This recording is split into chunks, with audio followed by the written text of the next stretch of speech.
his limping henchman to cut off Taesik's right hand. The henchman reluctantly severs the tendons, telling his boss that Taesik will never be able to lift a spoon again. Satisfied, Cho lets Taesik go. Later, in the car, the limping man confesses to the injured Taesik that he only inflicted a minor wound and that his hand will recover.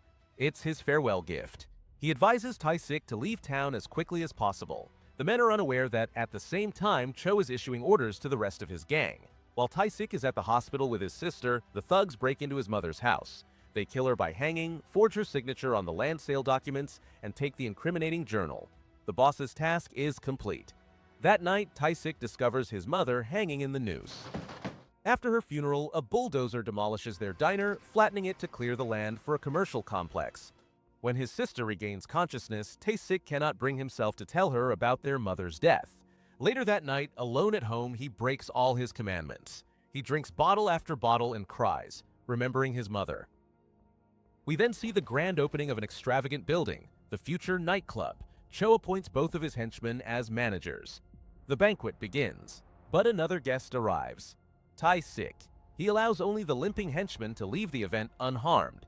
The gangsters are baffled by their former boss's demeanor, wondering how he can act so confidently with a hand they believe is useless, unable to either fight or defend himself.